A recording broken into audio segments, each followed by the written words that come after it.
책을 너무 좋아하는 소녀가 있었습니다. 그 소녀는 자신의 꿈과는 너무 다른 삶을 살았어요. 나이가 든 후 소녀는 생각했습니다. 해보고 싶은 걸 해보자. 현실에 밀려난 책에 대한 그리움을 여러분과 함께 나누고 싶습니다. 본질을 벗어나지 않는 요약, 딩크족 다이어리 시작하겠습니다. 군 말. 먼저 딩크족이라는 말을 찾아보아야 했습니다. 네이버를 검색하니 부부 생활을 영위하면서 의도적으로 자녀를 두지 않는 맞벌이 부부를 일컫는 용어라고 나오는군요. 제가 살던 시절, 그러니까 제가 아이를 낳았던 80년대 말에는 아이가 생기지 않아 안타까운 마음이 있었던 부부들은 있었어도 아이를 일부러 낳지 않는다고 결심한 부부는 최소한 제 주변에는 없었습니다. 사실 딩크족이라는 단어가 있다는 것 자체로 생소했습니다. 하지만 결혼 생활을 하며 그리고 아이를 낳아 키우며 저는 한 가지가 궁금했습니다. 학교에서는 결혼 생활이나 아이 키우는 것을 가르쳐주지 않는 이유로 많은 사람들이 인생에서 가장 중요한 일을 교육 없이 하고 있는 것입니다. 나이가 더 들고 여자와 남자는 애초에 다름으로 태어났다는 것을 조금 알게 되면서 젊은 시절 조금 더 일찍 알았더라면 좀 더 나은 부부 생활을 할 수 있었지 않을까라는 생각을 하며 다른 건 몰라도 결혼하기 전에 남자와 여자가 각각 6개월 정도 교육과정을 거쳐야 결혼할 수 있는 자격을 주는 교육 시스템이 있어야 해. 아이를 낳을 때도 마찬가지야. 딸과 함께 이런 말을 했던 것이 기억납니다. 저자가 말했듯이 강아지를 한 마리 입양하려고 해도 자격이 되는지 심사를 하는데 말입니다. 그 생각을 확장해서 해보니 딩크족이 그리 낯설지 않았습니다. 딩크족 다이어리 지은이 곰토 프롤로그. 나이 유전자를 물려받은 작은 생명체에 대한 욕망은 매우 자연스러운 욕구임에 분명하다. 우리 부부라고 그런 욕망이 없었을까? 사랑하는 우리 둘을 닮은 아이가 무척이나 궁금했다. 하지만 이내 마음을 다잡고 현실적으로 생각하면 여전히 우리 부부의 삶은 우리 둘뿐인 것이 더 행복해 보였다. 아이가 있다고 불행하진 않겠지만 불확실한 행복을 위해 이미 충만한 현재의 행복을 포기하고 싶지도 않았다. 무엇보다 아이가 없는 삶이 충분히 행복할 것이라고 생각한 이유는 우리들의 성격 때문이었다. 많은 사람들이 자신에 대한 고찰 없이 당연한 수순으로 아이를 낳는다. 하지만 아무런 생각 없이 한 생명을 낳는다는 것은 얼마나 위험한 일인가. 위대한 자연의 섭리에 따른 것임에도 왕왕 들려오는 버려진 아이들에 대한 이야기는 본능에만 따른 결정이 얼마나 안타까운 결과를 가져올 수 있는지 보여준다. 그들은 아이를 낳을 준비가 되지 않은 사람들이었을 것인데 그런 자신을 돌아볼 기회가 없었던 것이다. 입양이나 동물 분양에도 최소한의 자격 심사를 두고 있으면서 출산만큼은 심사 없이 자유로워야 한다는 건 모순이다. 이 책을 쓰는 첫 번째 이유는 나와 같은 사람들을 위해서다. 내가 과연 딩크에 어울리는 사람인지 고민하고 있을 때 딩크족을 선택한 사람들의 성격, 그리고 그들이 겪는 어려움에 대해 궁금했다. 하지만 본능을 따르지 않는 사람은 역사 속에서 언제나 소수였기에 제대로 된 정보가 없었다. 우리 부부의 이야기를 통해 그런 답답함이 조금이나마 해소되었으면 한다. 두 번째 이유는 나와 다른 사람들을 위해서다. 이 세상에 태어나 한 번뿐인 인생을 살아가는 목적은 행복이다. 출산은 그 자체가 목적이 아니라 행복으로 가는 여러 길 중 하나일 뿐이다. 배우자와 충분한 합의를 나누고 있다면 어떤 선택이 되었든 부부의 선택은 존중받아야 한다. 임신이 축복받아 마땅한 일이라면 심사숙고한 후 선택한 아이 없는 삶도 지지와 이해를 받아 마땅하다. 나와 같은 사람, 나와 다른 사람, 모두를 위한 책이 되길 바라며 쓴다. 본문. 넌 딸이 좋아, 아들이 좋아? 친구들과 가볍게 하는 미래에 대한 상상. 나에게도 아이는 그 정도의 상상거리를 주는 아직은 먼 미래의 일 같은 거였다. 그렇게 막연히 아들로만 정해놓았던 미래가 나에게도 결혼과 함께 성큼 다가왔다. 막연했던 미래는 신혼을 1년 정도 즐긴 후로 조금 더 구체화되었다. 이전까지는 결혼하면 언젠가 낳겠지? 였던 미래가 아이를 언젠가 낳아야 하나? 로 바뀌었고, 아이가 가져다 줄 환희보다는 불확실한 미래에 대한 두려움이 앞섰다. 내 이름이 아닌 누군가의 엄마로 산다는 것. 내가 엄마처럼 누군가를 위해 나를 오롯이 희생할 수 있을까? 확신이 없었다. 무엇보다도 연약한 한 생명을 책임져야 한다는 책임의 무게는 버거워 보이기만 했다. 음식점에서 메뉴를 고르는 것도 아니고 한 생명을 책임지는 일이 그렇게 생각 없이 해도 되는 일인가? 적어도 나는 아이를 낳게 된다면 나를 모두 희생할 수 있는 결심이 들었을 때 낳아야 한다는 생각이 들었다. 이때까지도 나는 아이를 낳는 시기를 미뤘을 뿐이다. 때가 되면 낳겠지 란 고민이 낳지 말까로 바뀐 것은 꽤 사소한 계기였다. 결혼한 지 반년 정도 지났을 때 나보다 5개월 먼저 결혼했던 친구가 출산 소식을 알렸다. 집을 나가지 못하는 친구가 나를 집에 초대했다. 나 아기 낳고 한동안 앉아있지 못했어. 오로도 계속 나오고. 오로? 출산하고 치질 걸렸어. 막달에는 계속 화장실 가느라 자지도 못했다니까? 처음 듣는 이야기였다. 왜 아무도 이런 이야기는 하지 않지? 라는 생각과 충격에 휩싸였다. 생각보다 출산은 많은 고통과 노력을 수반하지만 누구나 한다는 이유로 아무도 가르쳐주지 않는다. 임신하면 잠시 입덧하고 배가 불러오고 살이 찌는 줄 알았지. 그보다 더한 것이 동반되는 줄은 몰랐는데 이게 무슨 소리인가 어안이 벙벙했다. 그리고 그 모든 것들을 자연스럽게 해낸 친구가 대단해 보였다. 내 머리는 복잡해졌다. 나는 엄마가 될 수 있을까? 그날 이후 나는 고민에 빠졌다. 결혼 후 당연한 수순으로 여겼던 출산과 육아가 당연하지 않을 수도 있다는 생각이 들었다. 한편으로는 이런 생각을 하는 내가 비정상은 아닐까? 라는 걱정도 들었다. 그리고 무작정 검색 포털 사이트에 딩크를 검색했다. 우린 맞벌이하는 평범한 중산층이다. 아기를 낳는다면 못 키울 정도는 아니겠지만 여유롭지도 않을 것이다. 우리 친정집은 넉넉하지 않았고 나는 충분히 달려 이제야 숨을 고르고 있다. 결혼 후 내 인생 어느 때보다 여유로운 삶을 즐기고 있는 때 아이를 낳는 순간 나는 또 달려야 할 것이다. 이리저리 살펴보아도 나는 확실히 딩크에 가까운 사람이었다. 인생에서 간절히 아기를 원한 적이 한 번도 없었다. 다수와 다른 소수의 삶을 선택하는 것이 무섭지 않은 건 아니었다. 주위에서 받게 될 이상한 사람이라는 시선과 부모님께 불효를 하는 것은 아닐까? 라는 생각도 들었다. 더 나아가 부모님들께는 어떻게 말할 것인지, 수많은 압박과 이기적인 부부라는 주원글씨는 또 어떻게 견뎌야 할지, 나중에 아이를 가질 수 없게 되었을 때 후회하지 않을지 걱정이 한두 가지가 아니었다. 많은 시간이 걸렸지만 결국 내가 내린 결론은 나와 남편 모두 딩크에 어울리는 사람들이라는 것이다.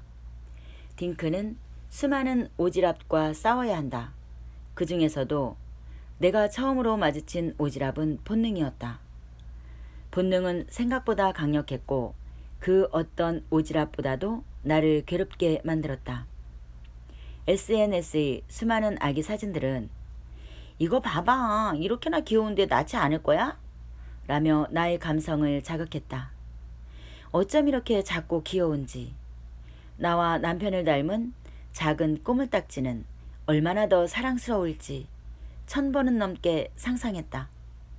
그럴 때마다 충동적 이어지지 말자 라며 나를 다잡았지만 아직 존재하지도 않는 주제에 우리 둘을 닮았을 그 작은 생명체는 나를 꽤나 괴롭게 했다.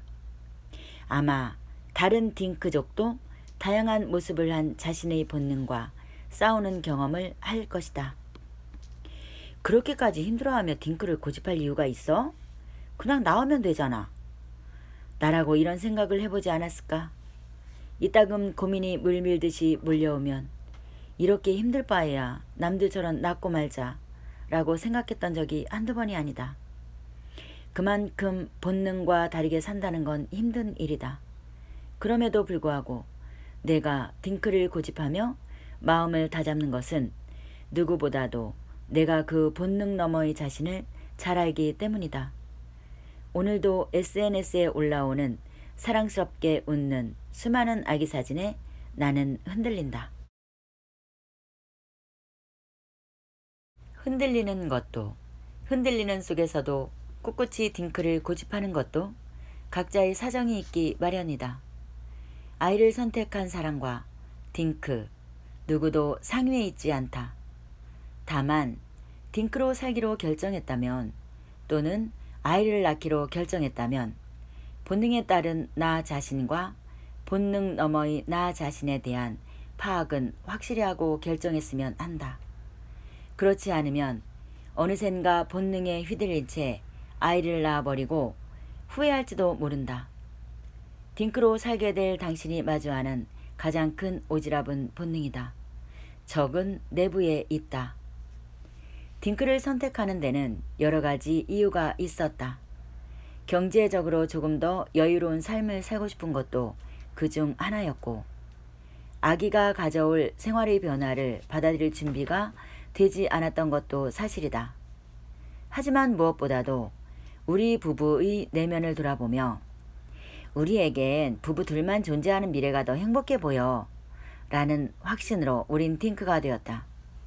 시어머니 말씀에 따르면 남편은 어릴 적 한 가지에 빠지면 자리에서 움직이지 않았다고 한다. 나 역시 지금은 어른이 되어 사회적으로 행동하지만 여전히 내 세계가 방해받는 것들에 대해 극심한 스트레스를 받는 편이다.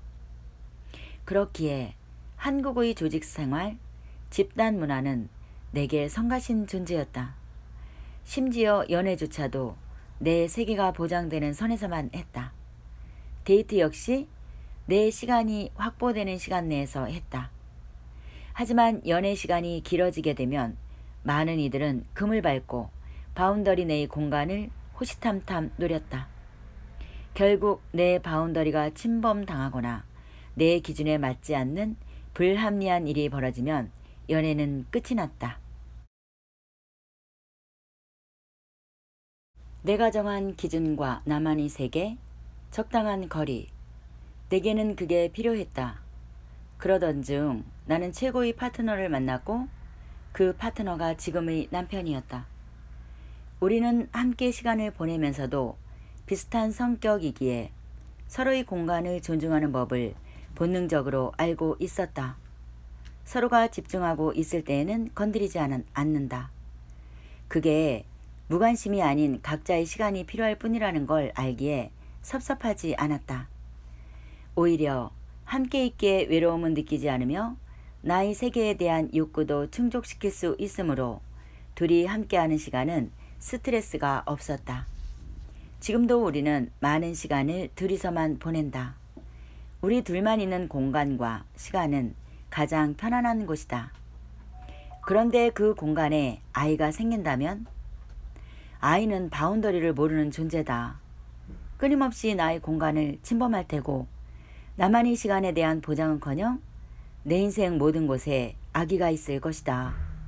분명히 사랑스러운 존재이겠지만 사랑스러움에 대한 대가로 나와 남편은 많은 스트레스를 감당해야 한다. 많은 사람들은 이 감당을 희생이라고 표현한다. 누구나 희생을 하겠지만 그 크기는 사람마다 다를 수 있다. 자신의 세계가 필요한 우리 부부에게 희생의 크기는 남들보다 더 커 보였다. 넌 알아서 잘하니까 엄마는 우리 딸 믿어. 어렸을 적부터 지겹게 들은 말이었다. 칭찬이었겠지만 어린 내게 이 말은 크나큰 압박으로 다가왔다. 할 수 있는 한 한계까지 해냈고 나는 주변인에게 책임감이 강한 사람이 되었다. 대학 4년 내내 장학금을 받을 수 있게 되었고 생활비를 해결하기 위해 과외를 뛰었다. 교환학생에 합격했을 때에는 인턴 활동을 통해 모은 돈과 장학금을 받아서 떠났다. 해외여행은 전액 지원 가능한 프로그램들을 찾아다녔다. 하지만 지나친 책임감의 무게를 지고 온 탓일까?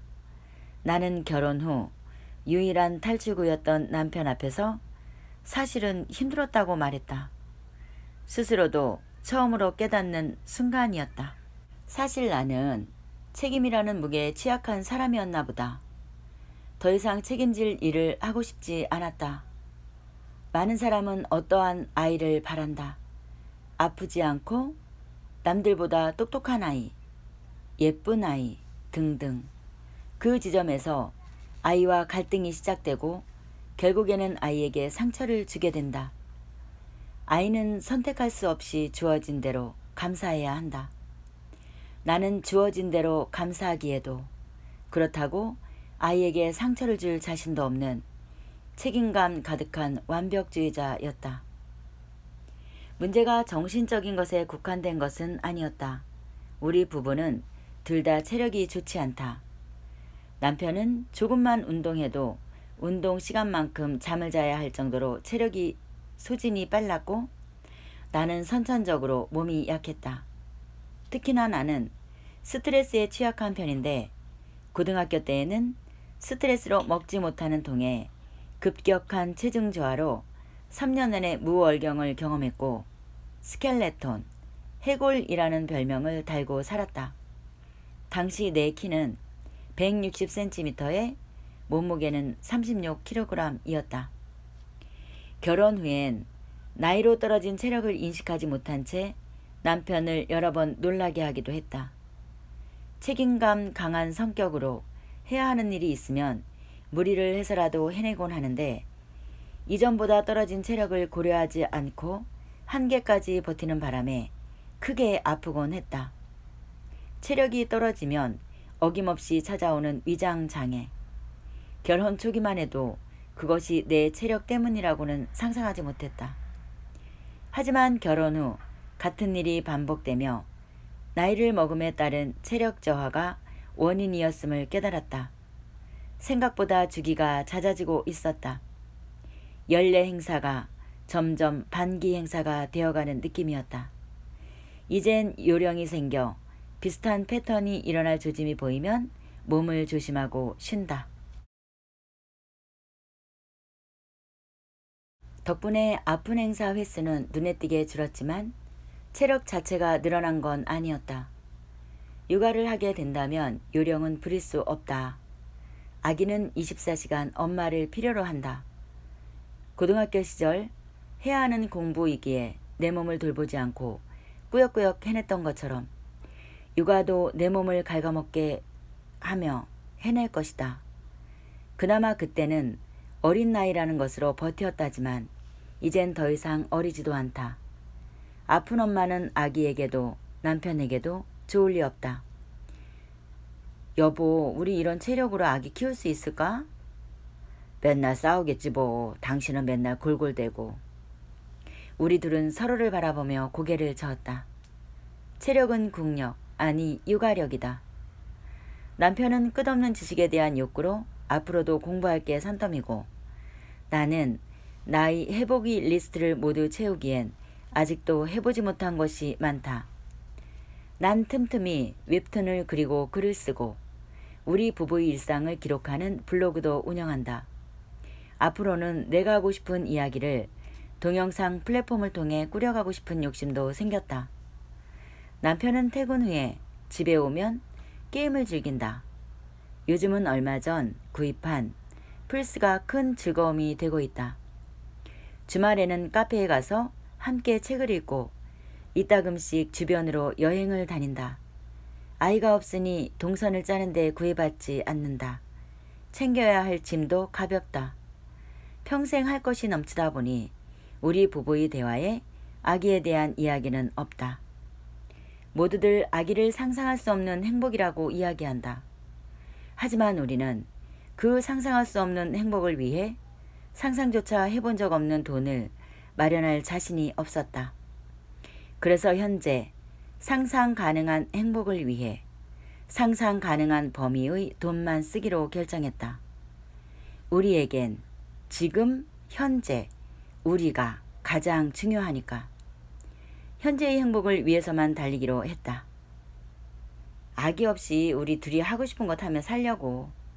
그렇게 말했을 때 많은 사람들은 비현실적이라고 했다. 부부 사이가 아기 없이 유지되는 건 힘들다고.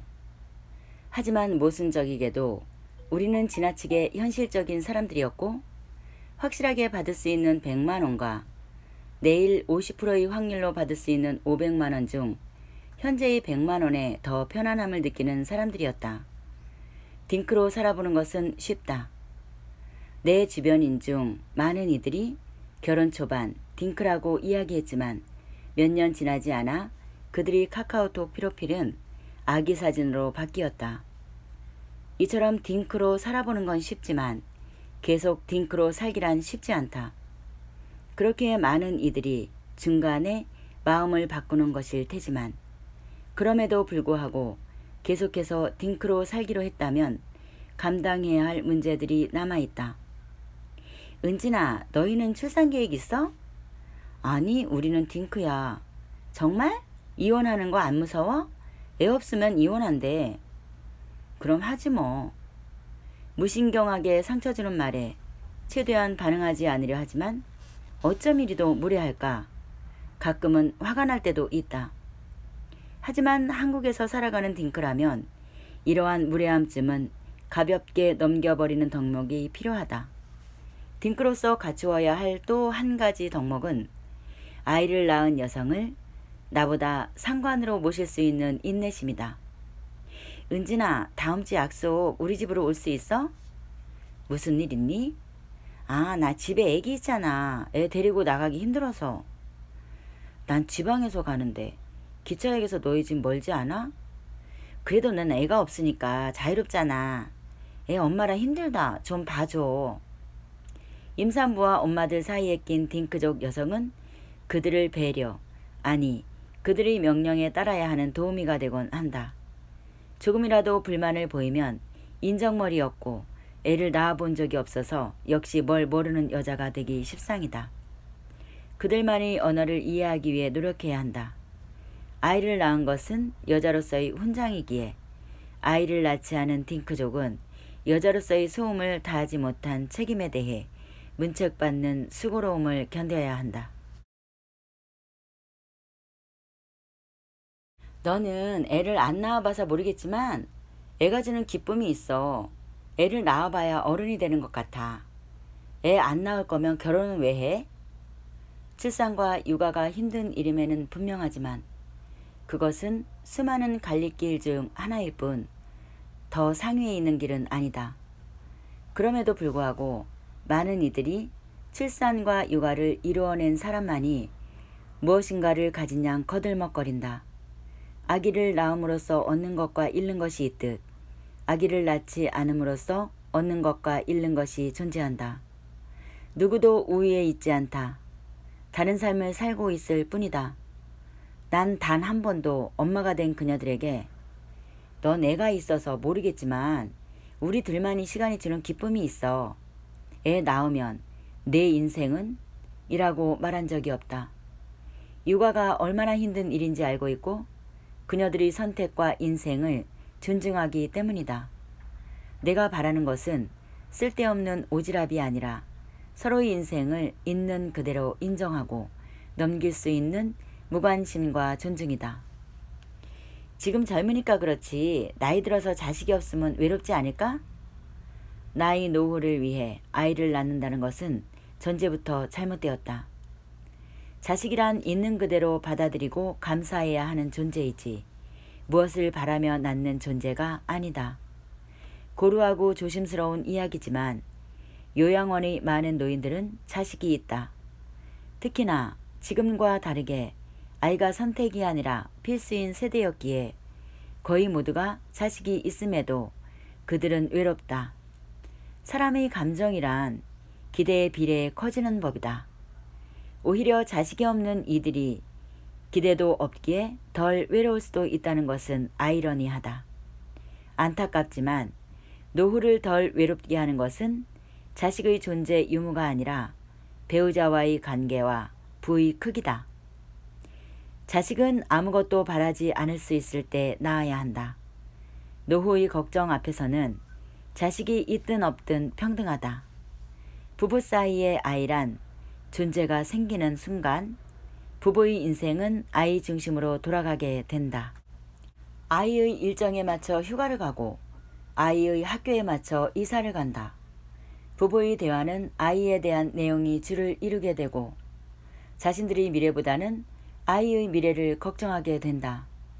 이것이 나쁘다거나 좋지 않다고 말하려는 것이 아니다. 자식을 위한 삶에 보람과 행복을 느끼는 사람들도 많다. 그런 특성을 가졌기에 그들은 부모가 되었으리라. 다만 우리 부부에게는 아이가 없어 서로에게 온전히 집중할 수 있는 지금의 삶이 좀 더 행복할 뿐이다. 우리 부부의 일상은 언제나 둘을 중심으로 돌아간다. 우리는 자주 우리의 미래에 대해 이야기한다. 앞으로 함께하고 싶은 것들이 주요 주제인데 둘만의 계획이기에 그 계획은 늘 신혼부부의 그것처럼 로맨틱하다. 아이를 가지지 않기로 합의한 이후 우리 삶의 계획은 좀 더 심플해졌다. 모든 것이 우리 둘을 중심으로 돌아가는 지금 나의 삶은 단순하고 행복하다. 언제나 이렇게 당신이 내 첫 번째인 채로 살아가야지. 가족주의라는 단어가 존재하는 나라에서 딩크로 살아가는 우리들의 삶은 여전히 많은 지시로 둘러싸여 있다. 하지만 나는 둘이 행복하기 위한 결혼에서 부부 둘의 현재 생활에 매우 만족하기에 앞으로도 삶의 방식을 바꿀 생각은 없다. 결혼의 목적은 지금 나의 배우자와 행복하기 위해서였지 출산을 위한 것이 아니었고 지금 나는 내가 바랐던 결혼의 목적을 성공적으로 달성했기 때문이다. 많은 이들이 결혼의 당연한 수순으로 출산을 요구받는다. 이러한 출산의 압박에서 배우자가 고통받고 있는데 모른 척 한다면 상대는 자신이 인간이 아닌 도구로 취급받는다고 느낄 것이다. 아이가 결혼의 최종 목적지는 아닌 만큼 지금 살아있는 내 옆의 배우자를 우선으로 하여 살아가는 것이 맞지 않을까? 아이가 있는 삶과 아이가 없는 삶. 그것은 각자의 가치관에 따른 선택의 문제이지 옳고 그름의 문제가 아니다.